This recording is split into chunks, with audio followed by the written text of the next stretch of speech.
الحمد لله نحمده ونصلي ونسلم على رسوله الكريم أما بعد فأعوذ بالله من الشيطان الرجيم بسم الله الرحمن الرحيم۔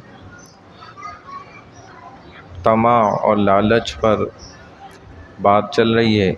روحانی بیماریاں، ان سے اپنے آپ کو بچایا جائے، جن میں سے ایک بیماری وہ مال کی بھی ہے۔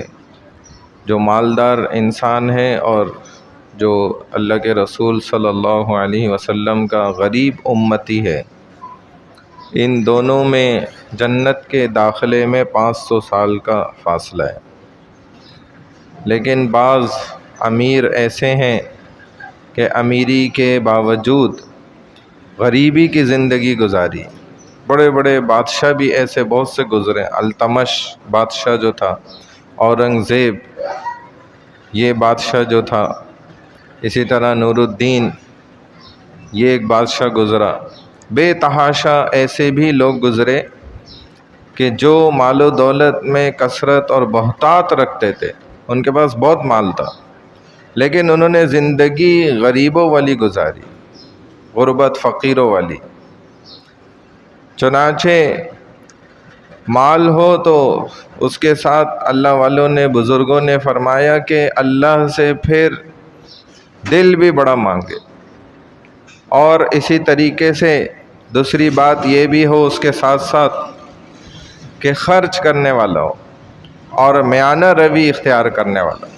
یہ ساری باتیں ہونا بے حد ضروری ہیں۔ میانہ روی کے ساتھ خرچ کرے، بہت زیادہ دکھاوا اور چرچا نہ کرے۔ چنانچہ ایک مولوی صاحب نے واقعہ سنایا کہ مینچسٹر کے اندر، جو امریکہ کی ایک ریاست ہے بڑی، وہاں پر دارالہدیٰ کے نام سے انہوں نے ایک ادارہ تیار کیا، اور وہاں بڑی ضرورت بھی تھی۔ چنانچہ وہاں کے لوگوں کے اندر خوشی کی ایک لہر تھی بڑی، اور انہوں نے خود جب اس کی فائنل پیمنٹ کرنی تھی، جو کہ $2.5 ملین تھے، ایک عمارت تھی جو اسکول کالج پر مبنی تھی، وہ انہوں نے خریدی تھی۔ اور کہتے ہیں امریکہ میں پہلی یہ مسجد تھی جو اس قدر بہترین اور اچھی پرائم لوکیشن پر بن رہی تھی مسلمانوں کے لیے۔ یہ پہلی مسجد تھی وہاں کی۔ تو فرماتے ہیں کہ مسلمان وہاں کے جتنے بھی لوگ تھے وہ خوشی سے ماشاءاللہ جو ہے نا خود آ رہے تھے اور پیسہ اکٹھا کر رہے تھے اسی جگہ پہ، کہ یہ فائنل پیمنٹ کرنی ہے، اس کے بعد یہ اللہ کا گھر ہمارے حوالے ہوگا، ادھر ہم اس کو مسجد اور مدرسے میں منتقل کریں گے۔ اور مولانا فرماتے ہیں کہ پہلا جمعہ جب ہم نے وہاں پر پڑھا تو 5 لوگ تھے صرف۔ اس وقت بھی ہم نے شکر کا سجدہ ادا کیا کہ اللہ کا شکر ہے کہ 5 لوگ تو ہیں، جمعے کی نماز تو ہوئی۔ اور کہتے ہیں پھر پاکستان ایمبیسی والوں نے تھوڑے عرصے میں ہی پھر انہوں نے ایک ویگن بھیجنا شروع کر دی، جس میں 25 لوگ آ جاتے تھے۔ تو پھر ہم نے دوبارہ اللہ کا شکر ادا کیا کہ 5 سے 30 ہو گئے، اور کرتے کرتے فرمانے لگے کہ اب وہ حال ہے چند سال پہلے۔ کہتے ہیں میں وہیں سے آیا ہوں، اور وہاں میں نے الحمدللہ مجھے موقع ملا، جمعہ پڑھایا، تو ایک وقت میں 3 دفعہ جمعے کی نماز ہوتی ہے، اور 900 مسلمان ادھر نماز ادا کرتے ہیں۔ یعنی کہ پہلے جمعے کی نماز ہوتی ہے، خطبہ ہوتا ہے، بیان ہوتا ہے، خطبہ ہوتا ہے، نماز ہوتی ہے، پھر یہ نمازی چلے جاتے ہیں، پھر دوسرا امام آتا ہے، وہ بیان کرتا ہے، خطبہ پڑھتا ہے، پھر نماز ہوتی ہے، پھر اسی طرح تیسری دفعہ ہوتی ہے۔ تو 900 افراد ماشاءاللہ، کہتے ہیں اب یہ حال ہے ادھر، ایسی زبردست جگہ پہ۔ تو کہنے لگے ایک شخص، جب وہ فائنل پیمنٹ ہونی تھی نا، ایک شخص میرے پاس آیا اور اس نے کہا مولانا میرا پردہ رکھ لیے گا، میں اس قابل بھی اس وقت نہیں ہوں کہ $10 بھی دے سکوں۔ تو لوگ لازمی سے چند گنتی کے لوگ تھے، سب ایک دوسرے کے نام جان، تو لوگ میرے بارے میں آپ پوچھیں گے لازمی، تو آپ نے میرا پردہ رکھنا ہے بس۔ تو مولانا نے کہا بالکل بھائی آپ کا پردہ رکھ لیں گے، کوئی ایسی بات نہیں، آپ پریشان نہیں ہو۔ کہتے ہیں یہ صاحب چلے گئے، لوگ آئے بھی، ہم سے پوچھا بھی، ہم نے کہہ دیا بھائی ان کی ہم سے بات ہو گئی ہے بس۔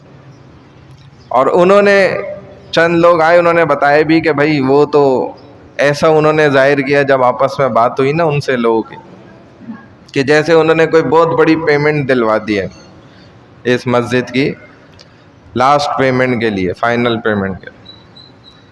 کہتے ہیں ہم نے بولا بس ٹھیک ہے، اس کا پردہ ہے، چھوڑو، ہمیں کیا۔ جب یہ تو دل کی تسلی اور دل کی خوشی کے لیے ہوتا ہے نا کہ ایک بندہ اللہ کے گھر میں دے تو اپنی خوشی سے دے، نہ کہ طیب نیت سے اس کو کہا جاتا ہے، نہ کہ کسی کے زبردستی کرنے پر۔ اور ہمارے اسلام میں کوئی زبردستی نہیں ہے، اسلام لانے میں کوئی زبردستی نہیں ہے، تو اللہ کا گھر بنانے میں کون سی زبردستی ہوگی؟ کسی معاملے میں کوئی زبردستی نہیں ہے۔ تو بہرحال حتیٰ کہ جہاد بھی جو ہے نا، اس میں بھی کوئی زبردستی نہیں۔ اللہ کے رسول صلی اللہ علیہ وسلم اعلان فرماتے تھے، صحابہ کو شوق ایسا تھا، دل میں محبت ایسی، بچوں کے دل میں ایسی محبت تھی۔ ابھی تو ہم تبلیغ میں نکلتے ہوئے 100 بار سوچتے ہیں نا، اس وقت جہاد میں نکلنے میں صحابہ ایک بار بھی نہیں سوچتے تھے، ایک دفعہ جان گردن کٹانے میں ایک دفعہ بھی نہیں سوچتے تھے۔ آج تو ہم 1000 دفعہ کس میں؟ تبلیغ میں نکلنے میں سوچتے ہیں، اللہ کے راستے۔ وہ جہاد میں نکلتے ہوئے ایک دفعہ نہیں سوچتے تھے صحابہ، ایسی تربیت، ایسا شوق تھا۔ اور یہ رسول اللہ صلی اللہ علیہ وسلم نے فرمایا بھی کہ جس شخص کے اندر جہاد کا آخری درجہ ہے، اس کا شوق نہیں تھا، وہ مر گیا، وہ میری بلا سے جہنم میں جائے سیدھا۔ یہ نبی علیہ السلام واضح آپ کی حدیث ہے کہ جس مسلمان میں جہاد کا شوق نہیں ہے دل میں، یہ میں برملا کہہ رہا ہوں، کھل کر دیکھیں، تو نبی علیہ السلام آپ کے رسول خود فرما، قرآن کہہ رہے ہیں، آپ قرآن کو چھپا سکتے ہیں، مٹا سکتے ہیں، آیت نکال سکتے ہیں، نکالیں، پھر آپ کو لگ پتہ چل جائے گا۔ تبھی تو دیکھیں آج تک آیات نہیں نکال سکے، حدیثیں نہیں مٹا سکے الحمدللہ۔ تو نبی علیہ السلام فرما رہے کہ جس کے دل میں جہاد کا شوق نہیں ہے اور وہ مر گیا، تو میری بلا سے جہنم جائے سیدھا۔ اب چاہے یہ دین کی تبلیغ کی محنت کرنے والا انسان کیوں نہ ہو، اگر اس کے دل میں الٹا نفرت ہے جہاد کی، تو اس کا کیا حال ہوگا؟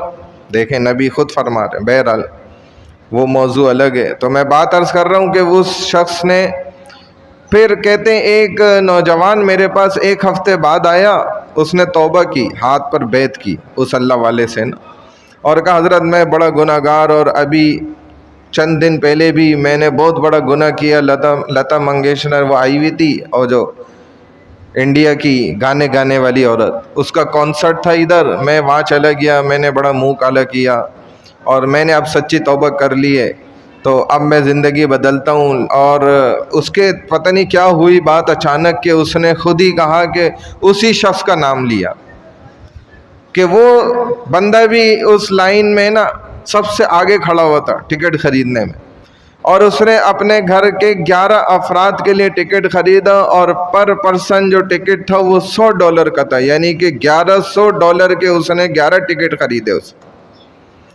اور چند دن پہلے وہ مسجد کے چندے کے لیے $10 بھی دینے کی ماشاءاللہ سے اس کی حیثیت نہیں تھی۔ یہ کیوں ہوتا ہے؟ امام مالک رحمہ اللہ فرماتے ہیں ہم لوگوں کے مال جس جگہ وہ خرچ کرتے تھے نا، اسی سے اندازہ لگا لیتے تھے کہ اس کا مال حلال ہے یا حرام ہے۔ جب مال حرام ہوتا ہے نا، پھر اللہ دیکھیں لگنے ہی نہیں دیتے، اللہ توفیق ہی نہیں دیتے بندے کو صحیح جگہ کیا